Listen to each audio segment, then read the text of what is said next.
दोस्तों, जब हमारा इलेक्ट्रिकल पैनल में होल्डिंग सर्किट जब कंप्लीट होता है तो हम स्टॉप पुश बटन से आसानी से बंद कर सकते हैं और एक बार में स्टार्ट पुश बटन से हम स्टार्ट कर सकते हैं। और किसी भी इलेक्ट्रिकल पैनल में आप देखेंगे ध्यान से तो ये सारे के सारे कॉन्टेक्टर होता है। इसीलिए कहा जाता है कि जब होल्डिंग सर्किट आपको ढंग से वायरिंग करना आ जाएगा तो पूरे के पूरे पैनल डिजाइन कर सकते हैं। जैसा भी आपने इलेक्ट्रिकल पैनल में देखा कि होल्डिंग सर्किट कैसे बना हुआ था, सेम हमने यहाँ पर भी बना रखा है। यहाँ पर भी आप स्टार्ट पुश बटन को दबाएंगे तो ये स्टार्ट हो जाता है और लाल वाले यानी कि स्टॉप पुश बटन को दबाते हैं तो ये बंद हो जाता है। जब हमारा होल्डिंग सर्किट खराब होगा तो जैसे ही स्टार्ट पुश बटन को दबाएंगे तो ये स्टार्ट हो जाएगा और जैसे ही इसको छोड़ेंगे ये बंद हो जाता है।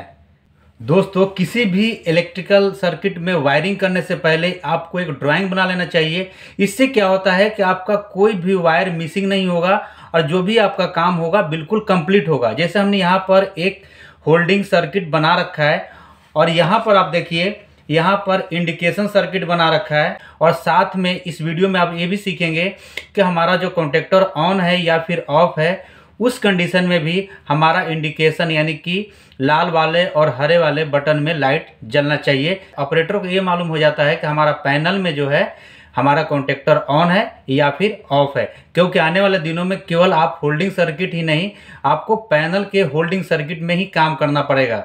ये तो मात्र एक प्रैक्टिकल के लिए है, लेकिन आपको एक्चुअल में जो काम करना पड़ेगा वो आपको इलेक्ट्रिकल पैनल के अंदर ही काम करना पड़ेगा। और इस ड्राइंग के हिसाब से अब यहाँ पर हम कनेक्शन करने वाले हैं और इसके लिए हमने यहाँ पर एक MCB डबल पोल का ले लिया है और यहाँ से हम क्या करेंगे, एक फेज वायर उठाएंगे और NC के पुश बटन वाले के रेड वाले पुश बटन के हम 1 नंबर पे यहाँ पर कनेक्ट करेंगे। जैसा कि आप देख रहे हैं यहाँ पर 1 नंबर है और यहाँ पर 2 नंबर है, ठीक है। और 2 नंबर से एक वायर कनेक्ट करेंगे जो कि 3 नंबर पे पहुँच जाएगा।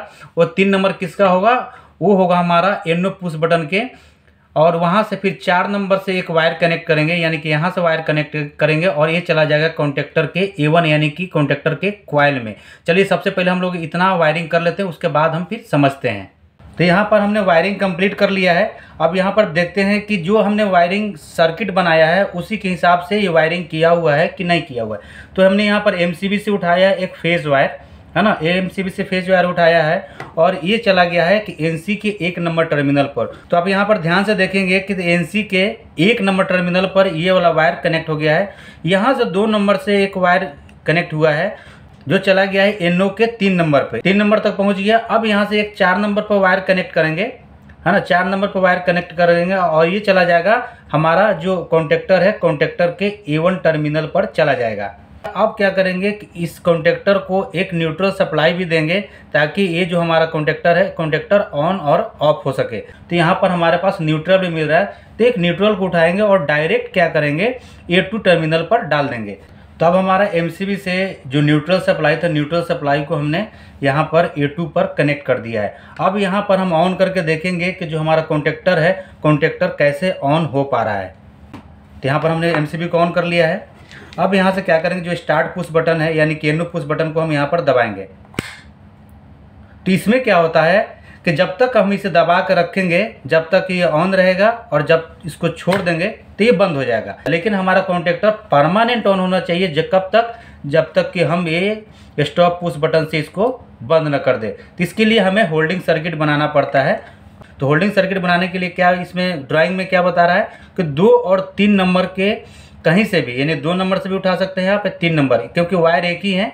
और उसके बाद क्या करना है कि 4 नंबर से एक वायर उठाना है और ये वायर कहाँ चला जाएगा, ये हमारा चला जाएगा कॉन्टेक्टर के NO पॉइंट पे। तो यहाँ पर एक कॉन्टेक्टर का NO पॉइंट दिया हुआ है, इसी NO पॉइंट को हम लोग यूज करने वाले हैं। तो सबसे पहले हम क्या करेंगे कि अब यहाँ से एक 3 नंबर से वायर कनेक्ट करेंगे। तो हमने यहाँ पर NO के 3 नंबर से एक वायर कनेक्ट कर लिया है। अब हम कहाँ पर कनेक्ट करेंगे, इसके कॉन्टेक्टर के NO पे, इसको हमने यहाँ पर कनेक्ट कर दिया, ठीक है। अब क्या करेंगे कि यहाँ से NO ये आउट होगा, यानी कि सामने ये है तो इसके सामने ये आउट होगा। तो यहाँ से क्या करेंगे, हम यहीं से लूपिंग कर देते हैं। लूपिंग कैसे करते हैं देखिए आप। अब यहाँ पर देखिए हमने 3 नंबर से वायर कनेक्ट कर दिया। एक कहाँ चला गया, कॉन्टेक्टर के एनो पॉइंट पे। एनो पॉइंट पे हमारा ये कनेक्ट हो गया। अब एनो पॉइंट पर एक और वायर कनेक्ट करेंगे और ये चला जाएगा 4 नंबर। 4 नंबर में डाल दीजिए या फिर A1 में डाल दीजिए, क्योंकि ये एक ही वायर है। तो आप यहाँ डालिए फिर यहाँ डालिए, बात बराबर ही है।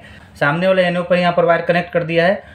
A1 पर जो सप्लाई आ रहा है वो 4 नंबर से ही, देखिए यहाँ पर A1 में सप्लाई जा रहा है। तो हम यहाँ पर कनेक्ट करें या फिर यहाँ पर कनेक्ट करें, बात बराबर ही है। कॉन्टेक्टर जहाँ पर है यहाँ से लूपिंग करने के लिए आसान होता है, तो हम क्या करते हैं कि यहीं से A1 में सप्लाई दे देते हैं।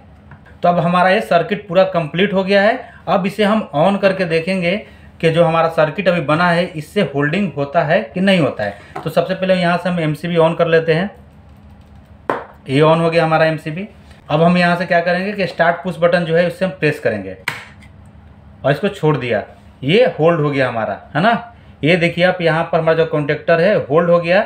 और जब हम ये स्टॉप पुश बटन से हम प्रेस करेंगे तो ये बंद हो जाता है। तो अभी हमारा जो है होल्डिंग सर्किट ये कंप्लीट हो गया। तो होल्डिंग सर्किट के लिए बहुत ही आसान है और आसानी से आप इसको कर सकते हैं। अब इसमें हम सेकंड स्टेप में क्या करने वाले हैं, जब ये होल्डिंग सर्किट पैनल में लगा रहेगा तो ऑपरेटर को मालूम होना चाहिए कि हमारा कॉन्टेक्टर ऑन है या फिर ऑफ है। इसके लिए क्या करना होगा, जो हमारे पास स्टार्ट पुश बटन और स्टॉप पुश बटन है इन दोनों में हमें इंडिकेशन चाहिए, है ना। जैसे ही ऑन हुआ तो हमारा इसमें लाइट जल जाना चाहिए या फिर बाहर में भी लाइट जल जाए, कहीं बगल में ही हो उसमें भी लाइट जल जाए। यदि हमारा ये कॉन्टेक्टर बंद हो जाता है यानी ऑफ कंडीशन में है तो हमारा इसमें रेड में इंडिकेशन जलना चाहिए, या फिर ओवरलोड से ट्रिप हो जाता है तब भी हमारा ये रेड इंडिकेशन जलना चाहिए। इससे मालूम चल जाता है ऑपरेटर को कि हमारा जो कॉन्टेक्टर है या फिर मोटर है जिस कॉन्टेक्टर से कनेक्ट है वो हमारा ट्रिप हो गया है, बंद हो गया है। चलिए अब उसका कनेक्शन स्टार्ट करते हैं। अब हम लोग इंडिकेशन सर्किट का वायरिंग देखेंगे और वायरिंग में यहाँ पर डबल पोल का MCB यानी कि DP दिखा रहा है, तो हमारे पास ऑलरेडी डबल पोल का MCB है। तो हम क्या करेंगे कि सबसे पहले न्यूट्रल का कनेक्शन करने वाले हैं, यानी कि न्यूट्रल का एक वायर उठाएंगे और लेके चले जाएंगे हमारे पास जो एक रेड वाला इंडिकेटर है और एक ग्रीन वाला इंडिकेटर है, यहीं से लूपिंग कर देंगे और दोनों को कनेक्ट करके। तो चलिए हम यहाँ पर न्यूट्रल का जो सप्लाई है दोनों में कनेक्ट कर दिया है। यहाँ से हमने MCB से उठाया एक न्यूट्रल का वायर और ये लेके आ गया यहाँ पर इंडिकेटर, यानी कि देखिए X1 और X2 है। X1 और X2 पर तो 2 नंबर पर हमने कनेक्ट कर दिया और यहीं से एक लूपिंग किया है जैसे कि इस ड्राइंग में था, यानी यहाँ से लूपिंग किया था और यहाँ पर भी हमने 2 नंबर में कनेक्ट कर दिया है। तो हमारा दोनों जगह न्यूट्रल यानी कि इंडिकेटर में दोनों जगह न्यूट्रल हमारा पहुँच गया है। अब हम क्या करेंगे, दोनों एक नंबर पर और इधर एक नंबर पर हमें कनेक्ट करना है। लेकिन इसी बात पर आपको ध्यान देना है कि जो हमारा रेड वाला जो इंडिकेटर है वो हमें करना है NC से और जो हमारा ग्रीन वाला जो इंडिकेटर है उसको हमको करना है NO से। अब इस कॉन्टेक्टर में केवल एक NC पॉइंट बचा हुआ है, तो इसके लिए हम क्या करेंगे कि हमारे पास एक एडन ब्लॉक है, इस एडन ब्लॉक को ईच करने वाले। तो इसको सिंपली क्या करना है कि इस टाइप से आप रखेंगे कॉन्टेक्टर के ऊपर और इसको अंदर की ओर प्रेस कर देंगे तो हमारा कनेक्ट हो जाता है। अब हमारा ये एडन ब्लॉक तैयार है। इसमें NO भी है NC भी है, यानी कि 2 NC है और 2 NO है यहाँ पर। अब यहाँ पर MCB से एक फेज वायर कनेक्ट करेंगे, है ना, और यहीं से हम 2 वायर एक साथ में कनेक्ट कर लेंगे ताकि हमें फिर बाद में असुविधा ना हो। तो एक वायर तो हमारा कनेक्ट हो जाएगा कॉन्टेक्टर के NC पॉइंट पर और वहीं से एक और वायर उठाएंगे और ये चला जाएगा कॉन्टेक्टर के NO पॉइंट पर। तो हमने देखिए यहाँ पर कनेक्ट कर लिया है। यहाँ पर हमने फेज वायर ले लिया है MCB से और ये लेके आ गया सीधा NC पॉइंट पर, जैसे कि यहाँ पर NC पॉइंट है तो NC पॉइंट पर कनेक्ट कर दिया और यहीं से एक लूपिंग कर दिया है और चला गया है NO पर। अब हम क्या करेंगे कि इस NO से और एक NC से एक एक वायर उठाएंगे, ये चला जाएगा हमारा एक लाल वाले इंडिकेटर पर और एक चला जाएगा हरा वाला इंडिकेटर पर। NC वाले से करना है लाल वाले पर और NO वाले से करना है हरा वाला पर। तो अब यहाँ पर इसको पहले कंप्लीट कर लेते हैं। NC टर्मिनल से रेड वाला वायर को उठाया है और ये चलाया हमारा लाल वाले इंडिकेटर में, है ना, और इसका कलर कोडिंग मैंने चेंज कर दिया है और यहाँ से NO से उठाया है इस कॉन्टेक्टर के और ये चलाया है हमारा हरे वाले बटन पे। चलिए अब इसको हम स्टार्ट करके देखते हैं कि ये कैसे काम करता है। और यहाँ आप देखिए कि कितना सारा वायर हो गया है, इसलिए आपको बोला जाता है कि ड्राइंग बनाना ज़रूरी होता है। इस ड्राइंग के हिसाब से करेंगे तो इसमें कुछ उलझन होगा ही नहीं आपको। अब यहाँ पर हमने ऑन कर दिया और ऑन करते ही देखिए आप ये कॉन्टेक्टर बंद है तो ये लाइट जलना चालू हो जाएगा, स्टॉप पुश बटन का लाइट जलना चालू हो गया है। और जैसे ही हम इस कॉन्टेक्टर को स्टार्ट करेंगे, है ना, तो देखिएगा ये लाइट बंद हो जाएगा और ये लाइट चालू हो जाएगा। हो गया ना, ये देखिए ये लाइट जल गया और ये लाइट बंद हो गया। इसका मतलब है कि अब ऑपरेटर आसानी से समझ सकता है कि जो हमारा कॉन्टेक्टर है, कॉन्टेक्टर हमारा ऑन है। और जैसे ही ये कहीं से ट्रिप हो जाता है ओवरलोड वगैरह से, तो क्या हो जाएगा, ये लाल वाला इंडिकेटर जलना स्टार्ट हो जाता है। तो इस टाइप से आप इसका बहुत ही आसान तरीक़ा से वायरिंग कर सकते हैं दोस्तों। तो आशा करता हूँ दोस्तों आपको वीडियो समझ में आया होगा। दोस्तों यदि वीडियो आपको पसंद आया तो प्लीज़ वीडियो को लाइक और चैनल को सब्सक्राइब कीजिएगा। चलिए फिर मिलते हैं नेक्स्ट वीडियो में, तब तक के लिए जय हिंद।